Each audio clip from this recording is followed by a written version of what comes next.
Good afternoon, ma'am.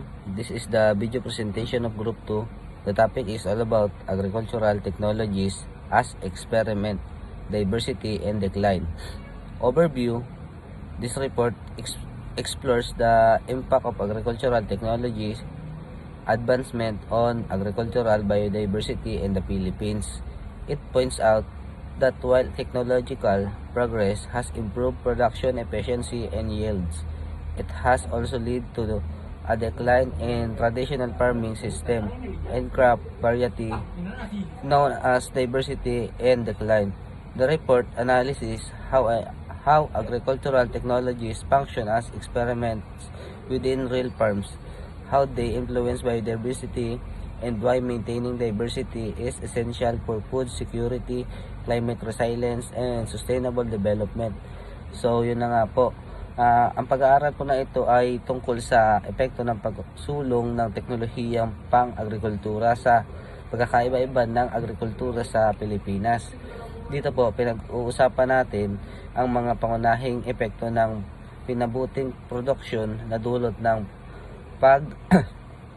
pag-unlad ng teknolohiya, at matutunan mo rin kung paano na-impluwensyahan ng teknolohiyang pang-agrikultura ang biodiversity at ang kahalagahan ng pagpapanatili ng pag-unlad sa ating mundo. I'm going to report of agricultural technologies as experiments. Agricultural fields are becoming testing grounds for technologies such as high-yielding varieties and genetically modified organisms, chemical fertilizer and pesticides, mechanized farming tools, digital agriculture, and precision farming. These technologies undergo real-world evaluation under various environmental conditions, but over-reliance on uniform technologies may unintentionally reduce biodiversity. This is the example of HYBs or high-yielding varieties. RI8, Miracle Rice, developed by RRI and Los Baños, Laguna. One of the earliest farming famous used in the Philippines during the Green Revolution. And these are the example of GMO, genetically modified organism. The example of genetically modified organism is BT corn. Modified to produce a natural toxin from Bacillus thuringiensis that kills certain pests. Commonly grown in the Philippines. Meaning of diversity in decline. Agricultural diversity includes different species, varieties within each species, livestock, breeds, and soil, microorganisms beneficial to a plant. Diversity in declines when farmers shift to a single crop. Traditionally, varieties are replaced by a hybrid or commercial seeds. Local livestock breeds become endangered due to introduced breeds and chemical inputs, reduced soil life, and beneficial organism. Ang diversity in declines daw po ay tumutukoy sa pagbawas ng iba't ibang uri sa sistemang pang-agrikultura, kabilang ang mga pananim, lahi ng mga hayop, at mikroorganismo sa lupa. Ito ay nangyayari sa pamamagitan ng monokultura, pagpapalit ng komersyal o kaya hybrid na uri, pagkanganib ng mga lokal na hayop dahil sa mga pinakikilalang lahi, at paggamit ng kemikal na nagdudulot ng paminsala sa lupa. Factor causing diversity decline. Monocropping system. Modern farming encourage planting one crop variety across large areas for efficiency and mechanization. For example, extensive rice monoculture and Central Luzon leads to fewer traditional rice varieties being planted. Overdependence on hybrid and GMO seeds, commercial seeds, components, uniform high-yielding varieties replace native varieties. For example, Farmers in the Philippines use BT corn replacing traditional white and yellow corn varieties. Chemical-based input, pesticide and fertilizer can harm soil microorganisms and reduce natural biodiversity. For example, continuous use to nitrogen fertilizer lower soil organic matter over time. Mechanization. Machine work based in uniform fields encouraging farmers to standardize their crop and varieties. Market. Drive-in production. Demand for uniform looking crop push farmers to abandon native cultivars. Agricultural diversity includes different species, varieties with each species, livestock breeds, and soil microorganisms beneficial to plant diversity declines when farmers shift to a single crop monoculture. Traditional varieties are replaced by hybrid or commercial seeds. Local livestock breeds become endangered due to introduced breeds and chemical input reduce soil life and beneficial organism. Inilarawan na kung paano negatibong nakakapekto ang mga makabagong kasanayan sa agrikultura tulad ng monoculture at paggamit ng mga hybrid na buto at mga input ng chemical sa pagkakaiba-iba ng agrikultura na humahantong sa panganib ng mga lokal na species at pagbawas sa mga kapaki-pakinabang na organismo sa lupa. Tapos muna. Agricultural technologies used in the Philippines. Ongoing experiment tested in actual farm. Example, hybrid rice, hybrid corn, BT corn, golden rice, agricultural mechanization, chemical input, digital agriculture. These technologies are continuously tested under Philippine climate condition, making farm living laboratories.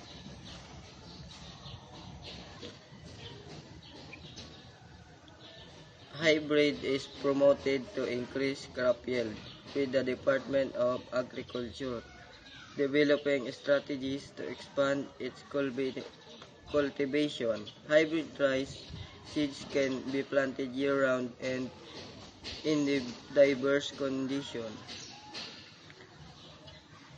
The next one is hybrid corn.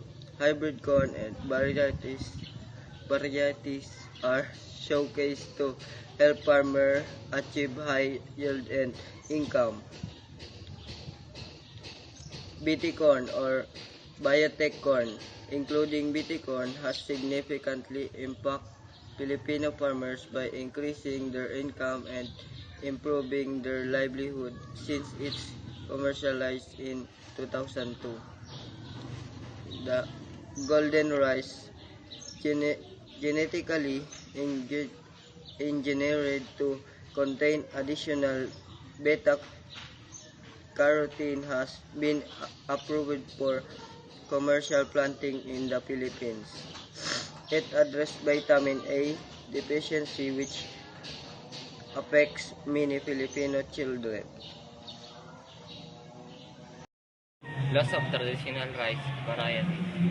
The loss of traditional rice is due to the adoption of modern, high-yielding varieties promoted for higher yields and government programs. Decline in corn diversity.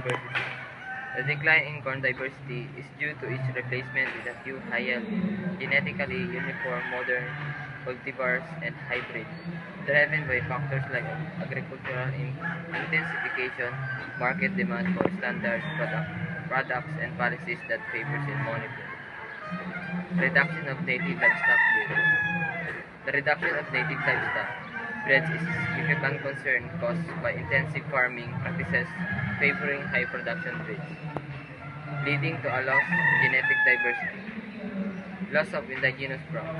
The loss of indigenous crops is driven by a combination of factors including the adoption of high-yielding varieties, climate change, pests and diseases, conversion of land for other uses, and changes in consumer and market demand.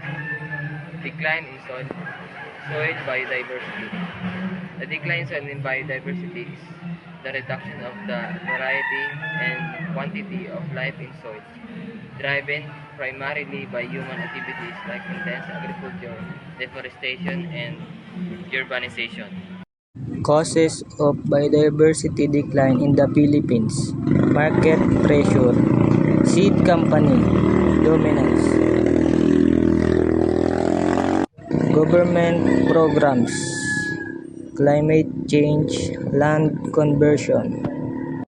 On the Philippines, environmental soil degradation, pests outbreak, reducing on pollinators, economic higher production cost, farmer dependence on imported seeds and inputs, reduction of local products, cultural loss of indigenous knowledge, extension of culturality, significant foods, reduced diversity in Filipino cuisine, food security, higher vulnerability during climate, risk of widespread crop failure, declining natural diversity.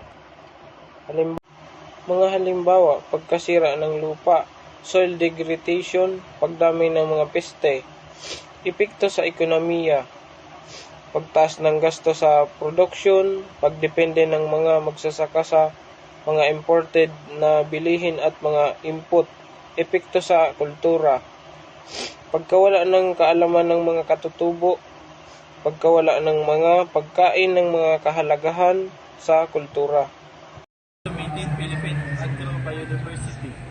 Community seed banks. A local farming community in Luzon establishes a seed bank to preserve traditional rice varieties, ensuring access to diverse and resilient crops for future planting season. Promotion of indigenous crops farmers in the mountain province. Collective new rice varieties like Tinawon, which are well adapted to the local climate and have high nutritional value. Organic and natural farming.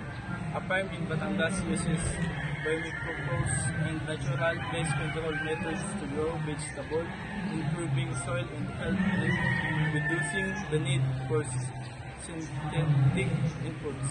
Agroforestry practices. In Palawan, farmers plant coconut trees alongside crops like bananas and pineapples, creating a diverse and sustainable farming system.